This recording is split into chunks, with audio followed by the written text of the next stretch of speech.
کریم وعلی آلہ وصحبہ اجمعین اما بعد۔ اللہ تعالیٰ کے فضل و کرم سے آج ہم اپنے تعلیمی سال کا آغاز کر رہے ہیں۔ آج کا جو ہمارا یہ افتتاحی پروگرام ہے، اس میں آن لائن تخصص کے طلباء و طالبات بھی ہیں اور درس نظامی کی طالبات بھی ہیں۔ یہ ایک منفرد پروگرام شروع ہوا تھا آن لائن تخصص کا، اور الحمدللہ اللہ کا شکر ہے، اللہ کا فضل ہے کہ اب چھٹا سال اس کو آج ہم چھٹے سال کا آغاز کر رہے ہیں۔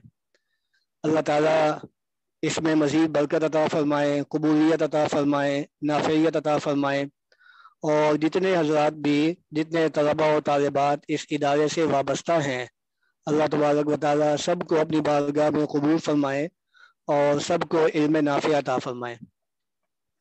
یہ جو تعلیم ہے، دینی تعلیم، اللہ تبارک و تعالیٰ کا ہمیں اس پہ شکر ادا کرنا چاہیے کہ اللہ نے ہمیں اس کے لیے خصوصی طور پر چن لیا ہے۔ یہ اللہ تبارک و تعالیٰ کا انتخاب ہے۔ اللہ تبارک و تعالیٰ کی توفیق اور اللہ کے انتخاب کے بغیر کوئی بھی اس راستے پر نہیں آ سکتا۔ اللہ تعالیٰ ہمیں اس انتخاب کی لاج رکھنے کی توفیق عطا فرمائے، اس کی قدردانی کی توفیق عطا فرمائے، اور کما حق ہو اس اپنا جو تعلیمی دورانیہ ہے، خواہ وہ درس نظامی کا ہو، خواہ وہ تخصص کا ہو، اللہ تعالیٰ اسے ہمیں بہت اچھے طریقے سے اور احسن انداز سے نبھانے کی توفیق عطا فرمائے۔ یہ اللہ تعالیٰ کی جتنی بھی نعمتیں ہیں تو وہ بنیادی طور پر دو قسم کی ہیں، جسمانی اور مادی نعمتیں اور روحانی نعمتیں۔ اللہ تبارک و تعالیٰ کی ان تمام نعمتوں کا شکر ادا کرنا ضروری ہے۔ جسمانی اور مادی نعمتیں بھی بلا شبہ بہت ہی قیمتی ہیں، لیکن جو روحانی نعمتیں ہیں وہ ان کی قدر و قیمت ان سے کہیں زیادہ ہے۔ یہ علم دین حاصل ہو جانا، اور علم دین میں بھی پھر یہ ہے کہ علم جو ہے وہ اگر اللہ تبارک و تعالیٰ علم نافع عطا فرما دیں اور اس میں پھر اللہ تبارک و تعالیٰ اپنے دین کے لیے قبول فرما لیں، یہ ساری کی ساری نعمتیں جو ہیں یہ روحانی نعمتیں ہیں، اور اللہ کی ہر نعمت کا شکر ادا کرنا ضروری ہوتا ہے۔ جسمانی اور مادی نعمتوں کا شکر ادا کرنا بھی ضروری ہے، اور یہ جو روحانی نعمتیں ہیں ان کا شکر ادا کرنا بھی ضروری ہوتا ہے۔ اللہ تبارک و تعالیٰ کا یہ وعدہ ہے کہ ان کی نعمتوں کا جتنا شکر ادا کیا جاتا ہے، اللہ تعالیٰ نعمتوں میں مزید اضافہ فرماتے ہیں۔ اور اللہ تعالیٰ نے قرآن پاک میں بہت ہی زوردار انداز سے یہ پختہ وعدہ فرمایا ہے نعمتوں میں زیادتی کا، نعمتوں میں اضافے کا، لَإِن شَكَرْتُمْ لَأَزِيدَنَّكُمْ۔ دنیاوی نعمتوں کا ہم شکر ادا کریں گے تو اللہ تبارک و تعالیٰ دنیاوی نعمتیں بڑھا دیں گے۔ اگر ہم دینی نعمتوں پہ اللہ کا شکر ادا کریں گے، روحانی نعمتوں پہ اللہ کا شکر ادا کریں گے، تو اللہ تبارک و تعالیٰ ان نعمتوں کو بھی بڑھا دیں گے۔ اس لیے سال کا بالکل آغاز ہے، تو اس آغاز میں میری درخواست یہ ہے آپ سب حضرات سے، اور میں اپنے آپ سے بھی یہی کہوں گا کہ ہم سب اللہ تبارک و تعالیٰ کی اس نعمت کا شکر ادا کریں، اور ہمارے دل شکر کے جذبات سے لبریز ہونے چاہیے۔ اللہم لک الحمد و لک الشکر، اللہم لک الحمد و لک الشکر۔ شکر جیسے زبان سے ہوتا ہے، شکر عمل سے بھی ہوتا ہے، اور اصل جو شکر ہے وہ عملی ہوتا ہے۔